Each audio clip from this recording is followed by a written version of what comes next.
को बता दें कि बीजेपी का कार्यक्रम मेरा बूथ होगा मजबूत देश भर में ये कार्यक्रम चल रहा है और इसकी शुरुआत 2024 चुनाव को लेकर बीजेपी की तरफ से की गई है। बीजेपी की तैयारियों को लेकर 2024 चुनाव को लेकर बीजेपी की तैयारी और प्रधानमंत्री मोदी मध्य प्रदेश से इसकी शुरुआत करेंगे। सभी केंद्रीय मंत्रियों को भी इस कार्यक्रम से जोड़ा जाएगा, वर्चुअली माध्यम से उन्हें जोड़ा जाएगा और प्रधानमंत्री मोदी कार्यक्रम का शुभारंभ करेंगे। बीजेपी नेताओं कार्यकर्ताओं को संबोधित करेंगे पीएम और मोदी सरकार के 9 साल पूरे होने पर बड़ा कार्यक्रम रखा गया। प्रधानमंत्री मोदी को देश भर में बीजेपी कार्यकर्ता नेता सभी सुनेंगे और 10 लाख बूथ और 12,000 मंडलों पर बीजेपी कार्यकर्ता वर्चुअली माध्यम से जुड़ेंगे। ये बड़ी जानकारी आप तक पहुंचा रहे हैं, जहां पर देश भर में मेरा बूथ सबसे मजबूत कार्यक्रम चलाया जा रहा है।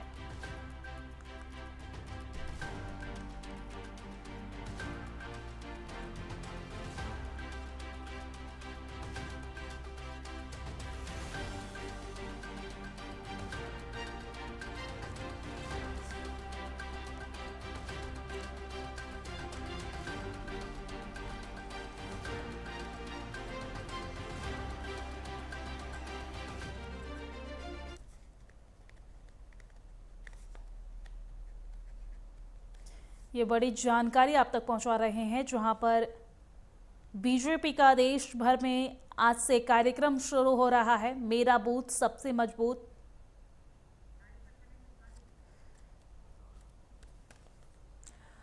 और इसी खबर पर ज्यादा जानकारी के साथ अलग अलग प्रदेश से हमारे साथ अलग अलग रिपोर्टर्स जुड़ रहे हैं, वो अपने प्रदेश के बारे में जानकारी देंगे। सबसे पहले हमारे साथ ईशा ठाकुर चंडीगढ़ से हमारे साथ जुड़ रही हैं, साथ ही साथ रायपुर से अनिल नेताम जुड़ रहे हैं, लखनऊ से अनिकेत तिवारी हमारे साथ जुड़ रहे हैं और जम्मू से अजहर हमारे साथ जुड़ रहे हैं। ईशा, सबसे पहले आपके पास चंडीगढ़ में इस वक्त किस तरह की तस्वीरें देखने को मिल रही है? पूरे देश भर में ये कार्यक्रम चल रहा है और वर्चुअली माध्यम से सभी नेता या कार्यकर्ता इस कार्यक्रम में जुड़ेंगे और भोपाल से इसकी शुरुआत की जा रही है। प्रधानमंत्री नरेंद्र मोदी की अध्यक्षता में इस कार्यक्रम की शुरुआत हो रही है। क्या कुछ जानकारी आपके प्रदेश से? ईशा, बिल्कुल देखिए जिस तरीके से आज 10 लाख बूथों पर कार्यकर्ता सुनेंगे प्रधानमंत्री नरेंद्र मोदी को, लेकिन एक बड़ा कार्यक्रम मोतीलाल नेहरू स्टेडियम भोपाल में रखा गया है। ठीक 11:30 बजे प्रधानमंत्री नरेंद्र मोदी वहां पर जितने भी चिन्हित कार्यकर्ता हैं जो देश भर से पहुंचे हैं उन्हें वहां पर उनके साथ संवाद करेंगे। मेरा बूथ सबसे मजबूत ये कार्यक्रम और इसका ये टाइटल यहाँ पर शीर्षक दिया गया है। तो इसी के तहत जगह जगह से जो लाखों कार्यकर्ता हैं या नेता हैं वो जुटेंगे, क्योंकि अगर हम बात करें पंजाब हरियाणा की राजधानी चंडीगढ़, यहाँ से 9 कार्यकर्ता पहुँचे हैं भोपाल। वहीं दूसरी तरफ हरियाणा की बात करें, हरियाणा के हर जिले से 2-2 कार्यकर्ताओं को चुना गया है और कुल मिलाकर 44 कार्यकर्ता भोपाल पहुँचे हैं। वहीं अगर हम बात करें पंजाब के 13 लोकसभा सीटें हैं, वहां से 13 लोकसभा क्षेत्र से 3-3 कार्यकर्ताओं को भेजा गया है। कुल 39 कार्यकर्ता भोपाल पहुंचे हैं। इसके अलावा केंद्रीय मंत्री भी वहां पर मौजूद है, सोम प्रकाश। और वहीं अगर बात करें अन्य लोगों की, जो बड़े नेता हैं वो अपने अपने बूथों पर जुटे हुए हैं। अगर हम चंडीगढ़ की बात करें 597 बूथ यहां पर हैं, सभी जगह कार्यकर्ता जुटे हुए हैं। एक कहा जा सकता है कि क्योंकि मध्य प्रदेश की अगर बात करें, इसी साल मध्य प्रदेश, राजस्थान, छत्तीसगढ़, मिजोरम और तेलंगाना में चुनाव होने हैं। ये बड़े 5 वो सूबे हैं जिन्हें सेमीफाइनल के तौर पर देखा जा रहा है। ठीक अगले साल लोकसभा चुनाव होने हैं, तो ऐसे में इन 5 राज्यों की अगर बात करें, जिसमें खास तौर से 3 मुख्य सूबे हैं, छत्तीसगढ़, राजस्थान और मध्य प्रदेश। मध्य प्रदेश की बात करें 29 लोकसभा सीटें हैं, राजस्थान में 25 लोकसभा सीटें हैं। 25 की 25 2019 में भारतीय जनता पार्टी के खाते में गई थी, भले ही कांग्रेस की सरकार वहां पर बनी हो। इसी तरीके से छत्तीसगढ़ और तेलंगाना की अगर बात करें, तेलंगाना में 17 और छत्तीसगढ़ में 11 लोकसभा सीटें हैं और मिजोरम में 1 है। और यहीं से जिस तरीके से संवाद करने वाले हैं प्रधानमंत्री नरेंद्र मोदी, तो माना जा रहा है कि किस तरीके से बूथ लेवल को मजबूत किया जाए ताकि जो 5 बड़े सूबे हैं यहां पर चुनाव जीता जाए और इसके साथ ही लोकसभा चुनाव में भी इसका फायदा मिले।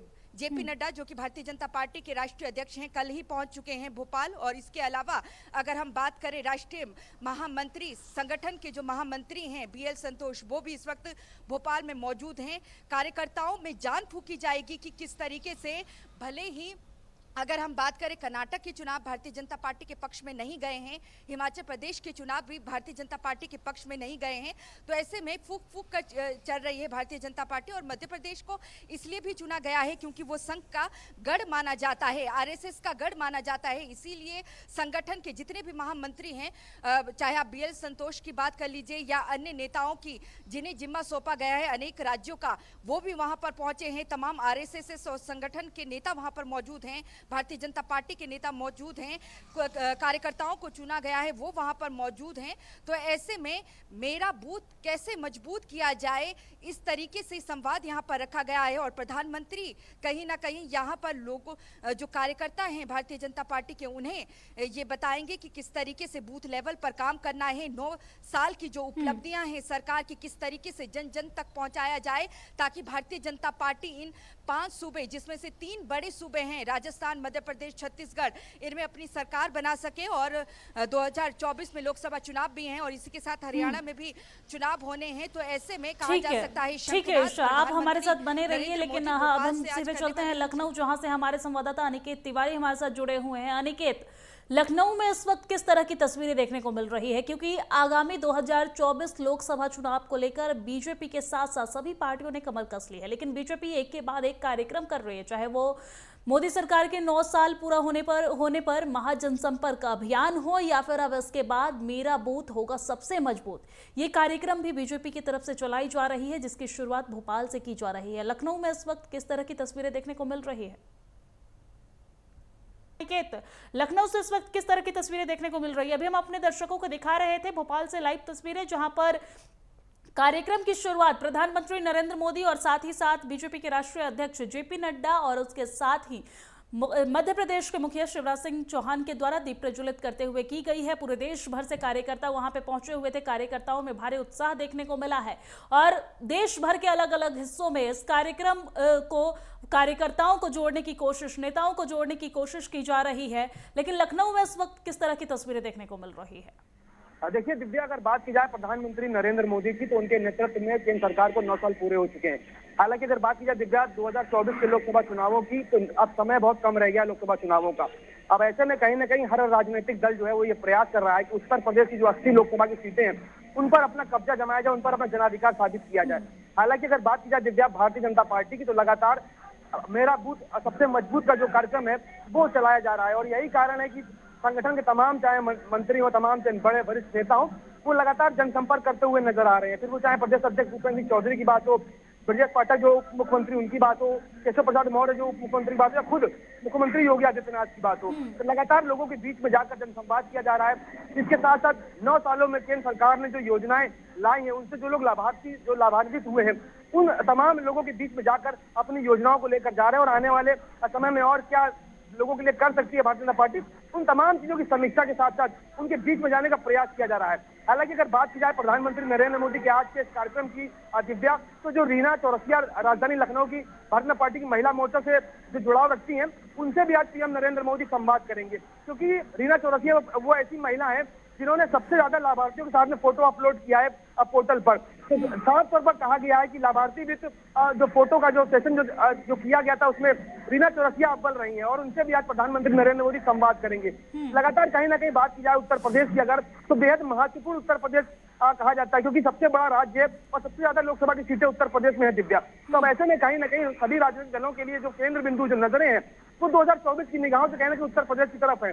और यही कारण है कि हर राजनीतिक दल ये प्रयास कर रहा है, चाहे अखिलेश यादव की बात की जाए जो समाजवादी पार्टी से ताल्लुक रखते हैं, या बहुजन समाजवादी पार्टी की बसपा सुप्रीमो मायावती की बात हो, या फिर राहुल गांधी जो कांग्रेस से ताल्लुक रखते हैं, तो तमाम जो सियासी दल है वो कहीं ना कहीं ये प्रयास कर रहे हैं कि उत्तर प्रदेश में अपनी जमीन को मजबूत किया जाए। लेकिन लगातार अगर बात की जाए दिव्या, तो नंबर 1 पोजीशन पर चल रही है भारतीय जनता पार्टी उत्तर प्रदेश में।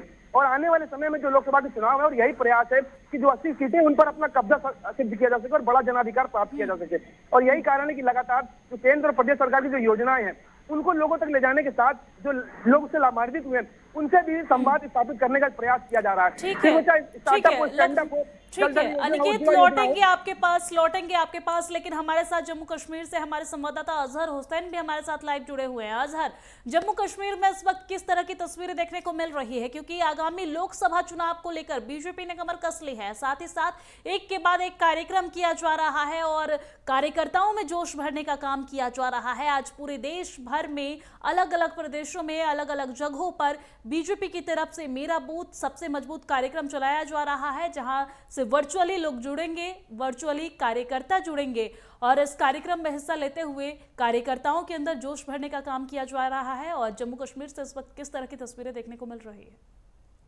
देखिए दिव्या, अगर हम जम्मू कश्मीर की बात करें, कश्मीर में जिस तरीके से मेरा बूथ जो है सबसे मजबूत है, इस हवाले से जम्मू कश्मीर में काफी सारे क्षेत्रों में काफी सारे प्रोग्राम्स आयोजित किए जा रहे हैं। आपको बता दूं कि जम्मू कश्मीर में हाल ही में काफी सारे जो मंत्री है, चाहे एमपीज है, वो अभी वारदे कश्मीर है, वो इस चीज में जुड़े हैं कि किस तरीके से वोटर्स को अपनी तरफ से लुभाया जाए और जो 8 साल की उपलब्धि है भारतीय जनता पार्टी की ओर से, उसको लोगों तक पहुंचाने की भरपूर कोशिश करिए। और अगर आज के इस समारोह की बात करें, आज के इस समारोह में जो श्रीनगर, जम्मू या पूरी घाटी में हर एक क्षेत्र में वर्चुअली मोड के थ्रू बीजेपी के नेताओं के बाद में जितने भी कार्यकर्ता है वो इससे जुड़े हैं। अभी हम जिले कुलगाम में हैं और जिले कुलगाम में भी इस तरीके का प्रोग्राम आयोजित किया जा रहा है। वर्चुअल मोड के थ्रू सब कार्यकर्ता और नेताओं को जो है जुड़ाया जा रहा है और साथ ही साथ जो भी 9 सालों में जो भी उपलब्धि हुई है जो भारतीय जनता पार्टी की ओर से, जितनी भी स्कीमें हुई है और 9 साल की जितनी भी फायदेमंद स्कीमें हैं, उनको लोगों तक पहुंचाने की भरपूर कोशिश कर रही है। और साथ ही साथ भारतीय जनता पार्टी की यही कोशिश है कि वोटर्स को किस तरीके से लुभाया जाए। आपको यह भी बता दूं कि 2019 के बाद में जम्मू कश्मीर की जो असेंबली है वो बंद है और इस हवाले से काफी कुछ करास आरैया भी लगाई जा रही है और यहाँ पे जो रीजनल पार्टियां हैं वो भी इस चीज में जुड़ी है कि कब और कब यहाँ पे असेंबली फिर से बाहर हो जाए। आज के इस प्रोग्राम का जो मेन मकसद, जो भोपाल से जो श्री नरेंद्र जी मोदी वहां से अभी वर्चुअल मोड के थ्रू वहां से खिताब करेंगे और उस खिताब के थ्रू वर्चुअल मोड में हर एक क्षेत्र से जो कार्यकर्ता है, नेता है, वो जुड़ेंगे। हमारे साथ इस वक्त बात करने के लिए मौजूद है एक बीजेपी कार्यकर्ता मुख्तार साहब। मुख्तार साहब, आपका खैर मकदम है, ये बता दीजिए कि किस तरीके का प्रोग्राम आपने आज आयोजित किया है? अल्लाह का शुक्र है, आज जो हमारे ये प्रोग्राम है बहुत अच्छी तरीके से हुआ है कि जो हमारे ये बूथ मजबूत करने के लिए जो आज प्रोग्राम है मोदी साहब ने रखा है, तो लोग बड़े खुश है कि आज हमारे कई सारे बूथ पर कुलगाम में 130। मगर घाटी में तो 2019 के बाद में अगर हमने देखा कि असेंबली बंद है, क्या बीजेपी अभी स्टैंड है इलेक्शन करवाने में? क्या कितने मजबूत है अभी अभी इलेक्शन के लिए हम बीजेपी भारतीय जनता पार्टी तैयार है, हर चीज के लिए तैयार है। जो हमारी अभी दिन ब दिन जुड़ रहे हैं, दिन ब दिन हमारे साथ जो नौजवान खासकर यूथ जो हमारे साथ दिन ब दिन जुड़ रहे हैं, हम इलेक्शन के लिए तैयार है, इसमें कोई शक नहीं। इलेक्शन से आप ग्राउंड जीरो में बता रहे हैं कि हम ग्राउंड जीरो पे स्टैंड है, लेकिन रीजनल पार्टियां, चाहे नेशनल कॉन्फ्रेंस की बात करें, बीजेपी की बात करें, जिस तरीके से उनका गुपकार अलायंस है, क्या गुपकार अलायंस में आपके इस इलेक्शन पे कोई असर? नहीं, इनको किसी से कुछ कोई फर्क नहीं पड़ेगा। जो गुपकार इलेक्शन पहले भी आपने देखा है, गुपकार इनको आपस में वो बिखर गए, वो गुपकार इलेक्शन से हमें कुछ फर्क नहीं पड़ेगा। हम तैयार हैं, हमारी यूथ जड़ रहे हैं, यूथ को पता चला है कि पहले क्या हो रहा था, अभी क्या हुआ, तभी कोई बात नहीं, इसका कोई ये चक्कर नहीं है। अभी हमारा जो इलेक्शन के लिए हम तैयार हैं। शुक्रिया मुख्तार साहब। ये थे मुख्तार साहब जो यहाँ के बीजेपी के एक नेता है, तो इनसे हमने बात की और बात करने से ये भी समझ में आ रहा है कि जिस तरीके से मैंने पहले ही बताया दिव्या कि 2019 के बाद में जम्मू कश्मीर की असेंबली जो है वो बंद पड़ी है और उसके बाद में जो यहाँ की रीजनल पार्टीज है, जो नेशनल कॉन्फ्रेंस है, पीडीपी है या सीपीएम की, वो सारे जो है गुपकार अलायंस में है और गुपकार अलायंस के थ्रू ये अभी आप मेरे पीछे देख सकते हैं कि विजुअल मोड के थ्रू यहाँ पे एक समारोह स्टार्ट होने जा रहा है और सारे जितने भी कार्यकर्ता है वो अभी इस प्रोग्राम में हिस्सा ले रहे हैं और मोदी जी को बड़े कीमती से सुन रहे हैं। और थोड़ी देर में, क्योंकि अभी ठीक है अजहर, लौटेंगे आपके पास और अनिल नेता जो हमारे साथ रायपुर से जुड़े हैं सीधा वहां चलेंगे, लेकिन इससे पहले हम अपने दर्शकों को अपडेट दे दें कि कार्यक्रम की शुरुआत हो चुकी है। दीप प्रज्वलित करते हुए प्रधानमंत्री नरेंद्र मोदी, शिवराज सिंह चौहान जो मध्य प्रदेश के मुखिया हैं, मध्य प्रदेश के मुख्यमंत्री हैं, और साथ ही साथ जेपी नड्डा जो राष्ट्रीय अध्यक्ष हैं बीजेपी के, उनकी अध्यक्षता में ये बैठक की शुरुआत हो गई है। दीप प्रज्वलित करते हुए, पुष्पांजलि अर्पित करते हुए, नारेबाजी करते हुए बैठक की शुरुआत की गई है और अलग अलग राज्यों से, उत्तर प्रदेश, उत्तराखंड और एमपी में इस कार्यक्रम की शुरुआत हो गई है। अलग अलग राज्यों से जुड़ने की कोशिश की जा रही है लगातार। और सीधे चलेंगे रायपुर। अनिल, रायपुर में किस तरह की तस्वीरें देखने को मिल रही है? मेरा बूथ सबसे मजबूत कार्यक्रम को लेकर जनता में और बीजेपी के नेताओं में किस तरह का उत्साह भी देखने को मिल रहा है? जी दिव्या, बिल्कुल बड़ा उत्साह बीजेपी कार्यकर्ताओं में देखा जा रहा है। जिस तरह से एक अभियान की शुरुआत आज भाजपा के द्वारा किया जा रहा है, मेरा बूथ सबसे मजबूत, जिसका जो शुभारंभ नरेंद्र मोदी ने जैसा कि भोपाल के मोतीलाल नेहरू स्टेडियम से आज कर दिया है और वर्चुअली रूप से जो है लगभग पूरे देश भर के 10 लाख बूथों से जो है बीजेपी कार्यकर्ताओं को नरेंद्र मोदी जो है संबोधित करने वाले हैं, जो कि बड़ा कार्यक्रम है। और जिस तरह से आज से जो है मेरा बूथ सबसे मजबूत कार्यक्रम को शुभारंभ किया जा रहा है, कहीं ना कहीं ये आने वाले लोकसभा चुनाव तो ही है, उससे पहले जो साल के अंत में जो विधानसभा चुनाव होने हैं उस पर किस तरह से जीत हासिल किया जाए, क्योंकि छत्तीसगढ़ और राजस्थान में कांग्रेस की सरकार है, मध्य प्रदेश में तो चलो भाजपा की सरकार है, तो किस तरह से अभी जो साल के अंत में जो चुनाव होने हैं छत्तीसगढ़ में भी, उसमें किस तरह से अपने आप को सत्ता पे वापस काबिज किया जाए और साथ ही जो मध्य प्रदेश में सत्ता में बरकरार रहने हेतु लगातार कोशिश किया जा रहा है कि जिस तरह से सरकार की जो योजनाएं उनको लेकर जनता के बीच पहुंच रहे हैं और जिस तरह से लगातार जनता के बीच पहुंचने की कोशिश कर रहे हैं, सरकार की जन कल्याणकारी योजनाएं हैं, किस तरह से वे आगामी रणनीति किस तरह से बना रहे हैं कि सत्ता में बरकरार रहे मध्य प्रदेश में। साथ ही छत्तीसगढ़ में कांग्रेस की सरकार है, यहाँ पर भी जीत किस तरह से हासिल किया जाए, जिससे पर जो है बूथों को मजबूती प्रदान करने के लिए इस तरह से कार्यक्रम अभियान आज की शुरुआत किया जा रहा है, जो कि काफी अहम कार्यक्रम है। हमने देखा पिछले दिनों जो है, कल की बात करें तो छत्तीसगढ़ में कांग्रेस के द्वारा भी बूथों को मजबूत करने के लिए कार्यक्रम शुभारंभ किया गया। आज भाजपा के द्वारा एक बड़ा कार्यक्रम जिसपे जो है बूथों को किस तरह से मजबूती किया जाए, कार्यकर्ताओं में किस तरह से जो है उनको जीत का मंत्र दिया जाए, उनमें जो है ऊर्जा का किस तरह से संचार किया जाए, इस तमाम बातों को लेकर जो है आज मेरा बूथ सबसे मजबूत कार्यक्रम को शुभारंभ किया जा रहा है। भाजपा के कार्यकर्ताओं में छत्तीसगढ़ में देखा जाए तो काफी बड़ी उत्साह है और उनको आज जो है नरेंद्र मोदी को वर्चुअली माध्यम से जुड़ेंगे और उनसे जो है जीत का मंत्र आज लेने वाले हैं दिव्या। तो आज बड़ा अभियान है भाजपा का, जिसमें जो है छत्तीसगढ़ में के भाजपा के कार्यकर्ता भी काफी उत्साहित है और किस तरह से 2023 के साल के अंत में अब चुनाव होने वाले विधानसभा चुनाव में इस तरह से भाजपा को जीत दिलाया जाए, इस पर जो है पूरी फोकस किया जा रहा है। जी दिव्या। ठीक है अनिल, शुक्रिया तमाम जानकारी साझा करने के लिए। नजर बनाए रखिएगा, आप सभी लोग अपडेट्स लेते रहेंगे। ईशा, आपका भी शुक्रिया हमारे साथ लाइव जुड़ने के लिए, तमाम अपडेट्स साझा करने के लिए। अनिल, आपका शुक्रिया, साथ ही साथ अजहर आपका भी शुक्रिया तमाम जानकारी साझा करने के लिए। और निकेत, आपका भी शुक्रिया हमारे साथ लाइव जुड़ने के लिए।